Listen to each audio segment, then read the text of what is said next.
Well, we are on our study this month of It's All God, Walter Starkey. We are finishing it up.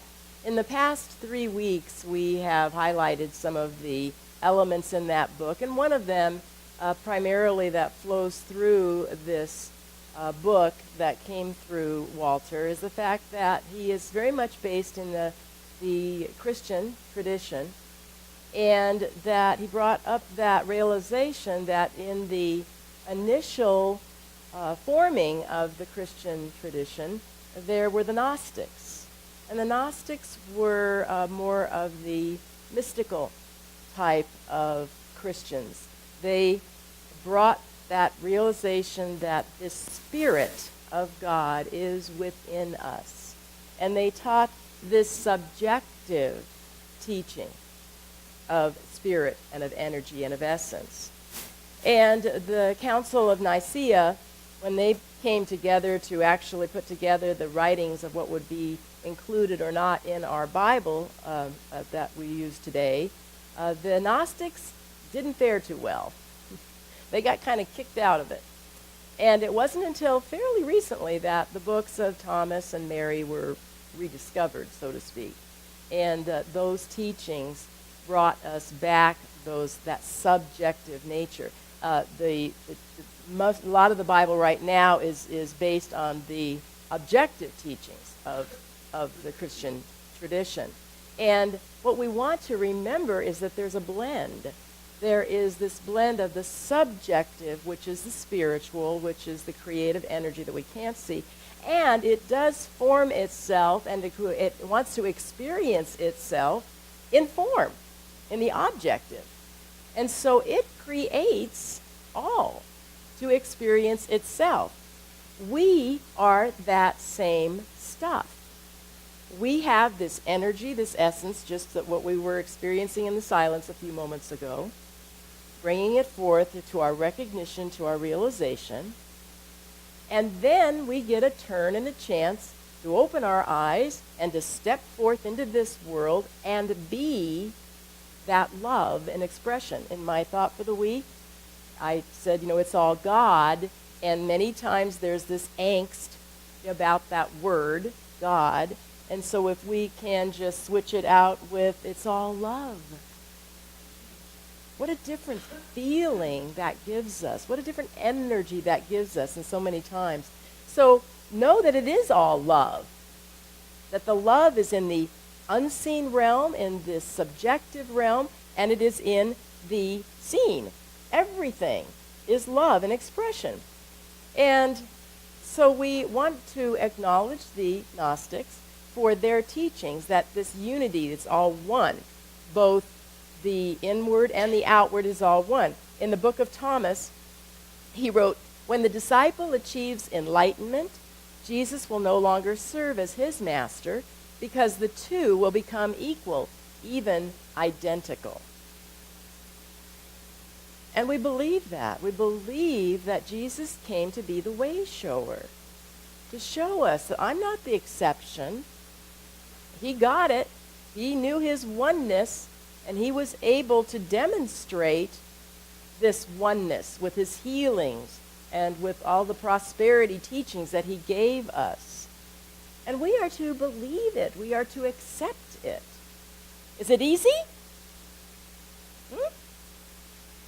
Many times it's a challenge because we have this little judge, the critical critique voice that is going off all the time, telling you, who do you think you are? Or who do they think they are? That we are not enough. That we are wrong, they are wrong. All of this conditional type of thinking pulls us out and away from our truth. And so we, as educated metaphysicians of this teaching, remember that when we catch ourselves, whatever the thought is, becomes the word, becomes our demonstration, our experience. And so we become aware of our thoughts. become aware of our words, become aware of what we are doing. When we become enlightened, we will see with our spiritual eye. Our spiritual eye is love. And when we can adjust our objective viewing physical form to resonate with this spiritual vision, we will be seeing love wherever it is, however it looks, especially in those times when it doesn't look right. And so we again and again and again utilize the teaching, utilize the practice of forgiveness, giving for, letting it go. What we have judged as ourselves or whatever we judge somebody else, we forgive. Walter said it this way: if I had to choose a single word that would sum up the consciousness of the entire Christian message, Christ message, and its unique emphasis, it would be to have reconciliation. Reconciliation is an internal matter. We have to bring the spiritual identity of another person into perspective with that person's human conduct. When we are able to release another person from spiritual judgment, that person has been reconciled. We can reconcile the inner being of the person with their mistake. That is called forgiveness. And primarily, what we want to reconcile and what we want to forgive is ourselves, first and foremost. Walter said that we need to ask our higher self to illuminate our materialistic sense of self. And when that happens, he said the Lord's Prayer will be written this way. And I love this, so I wanted to share this with you this morning. This is Walter's interpretation of the Lord's Prayer from your speaking to your higher self. It says, "My higher self, which art heaven consciousness, holy be thy recognition. The kingdom of my higher self comes. Its guidance be done at the outer material level as well as at my inner spiritual level. My higher self, fulfill for me all my daily needs, body, mind, and spirit. Release me when I have not listened to my higher self, as I release others who have not listened to theirs. Lead me not into the temptation of believing my lower self is all. Deliver me from the evil of believing I am not already one. For this realization of my higher self is heaven, the only power and the only glory of all being."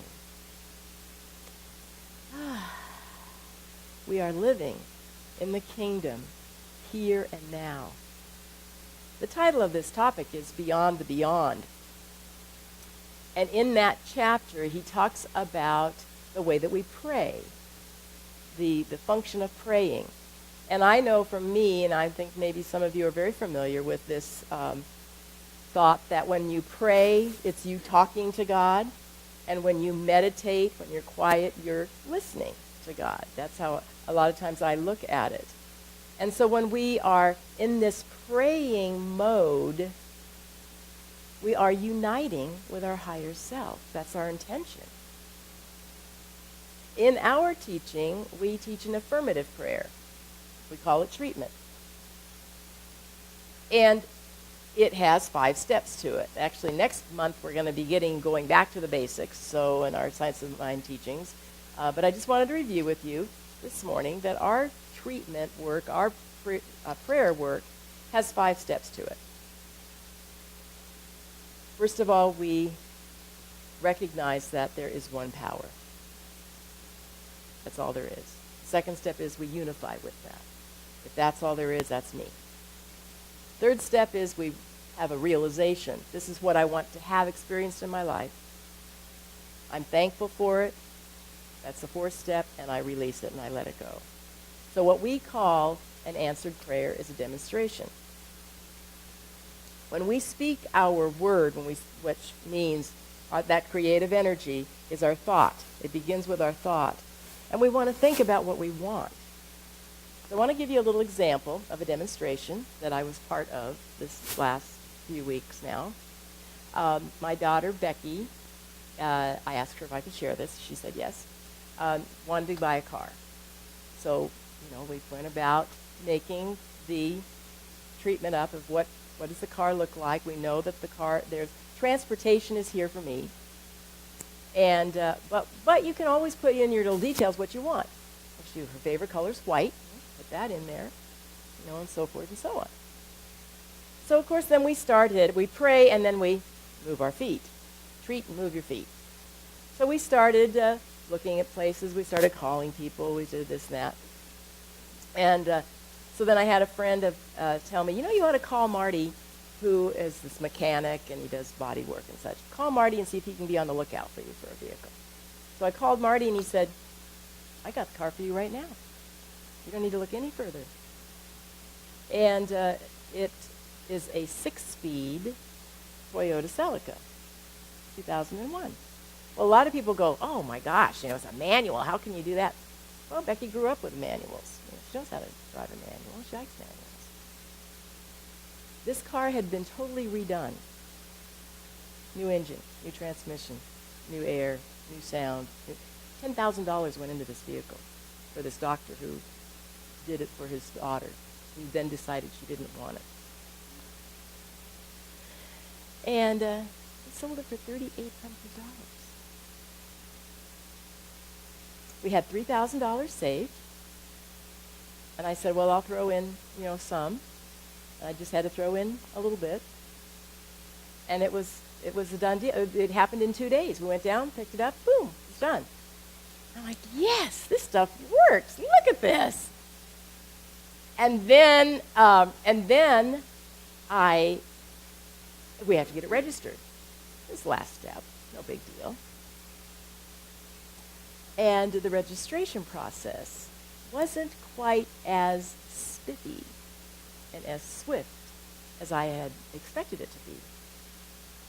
And at one point, I was beginning to wonder, I was beginning to ask, I said, God, you got us this far. Now, you don't mean to tell me that I threw away $3,800 because I can't get this vehicle registered. You're not going to tell me that, are you? This is when I had my friend over for dinner a couple weeks ago, and I told her the story, and she said, I think what you're looking here with Gay, and maybe the process you're dealing with, is patience. Patience. Yes. I can have patience. So as it turned out, well, I'm not going to go into the whole story, but the whole story was I went back to AAA 3 times. The third time was the charm. Zip, zip, zip, got it done. As I came out of AAA for the third time, which I hadn't really planned on being there, I had a divine appointment. One of our ministers, who all of you know probably very well, who's spoken here, was driving through the parking lot. Hey! Wagged each other down. His partner is going through some challenges right now with cancer stuff. And so we got caught up on that, and he said, it's kind of scary on the human side of it, because we went to the doctor yesterday and we heard these words as stage 4 and da-da-da-da-da. And he said, but Edwin Gaines told me a long time ago that this is just an opportunity for us to demonstrate what we believe, to demonstrate our truth.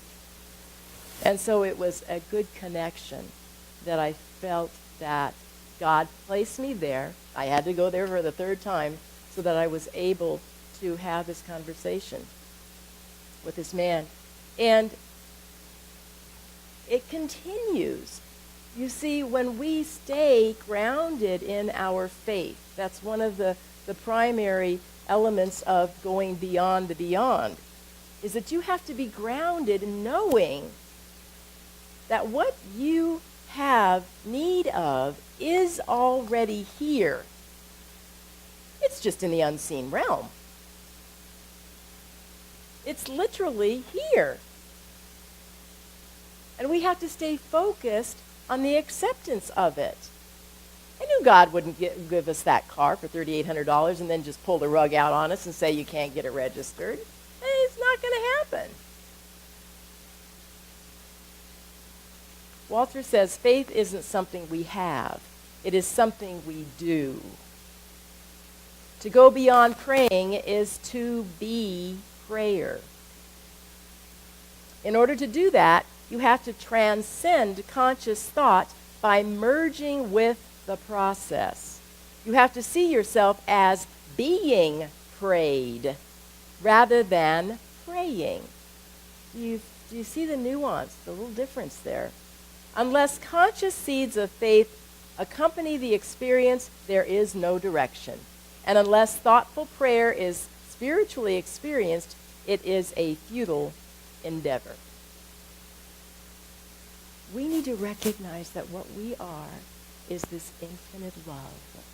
And it totally wants to give everything that we have need of, no matter what our opinion is of it. That we stay grounded in knowing that this too is good, this too is God, this too is for me. It is blessing me in some way.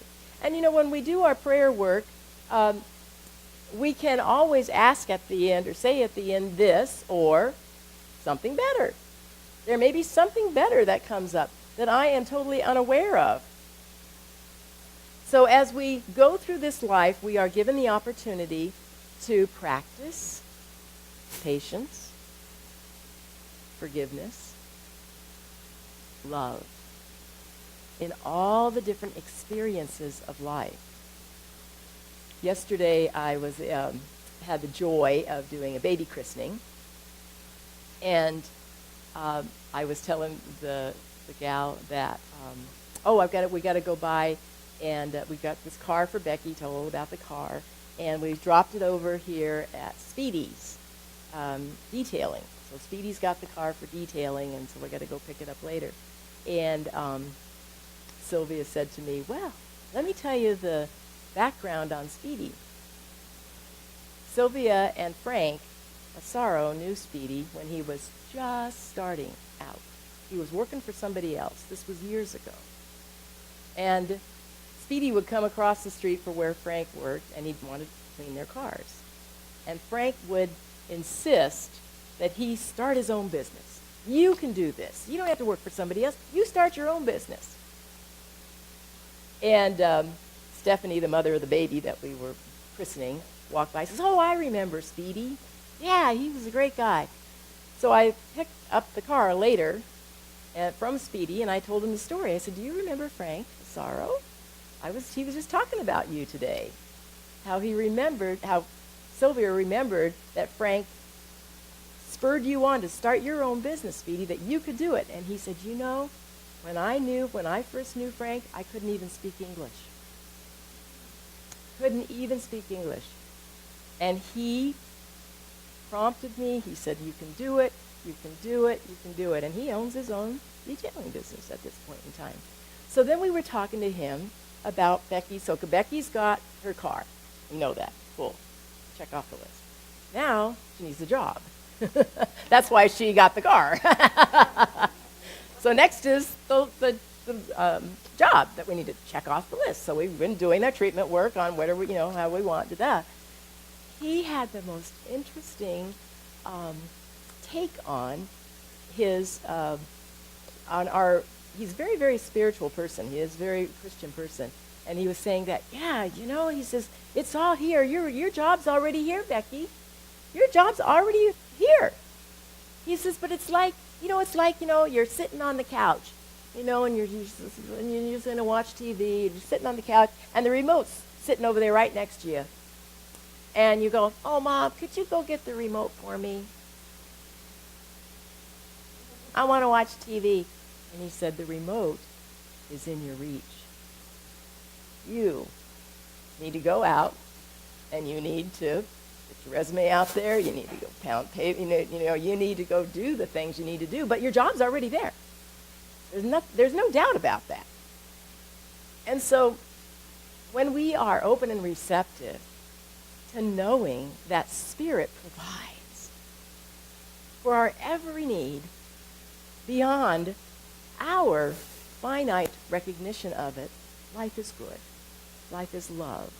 Life is joy. Life is whole and hearty. And we are here to be a blessing, to be blessed. We are here to share this love that we are. No matter who you're with, speak your truth, and speak that truth for them as well. And finally, brethren, whatsoever things are true, whatsoever things are honest, whatsoever things are just, whatsoever things are pure, whatsoever things are lovely, whatsoever things are of good report, if there be any virtue, and if there be any praise, think on these things.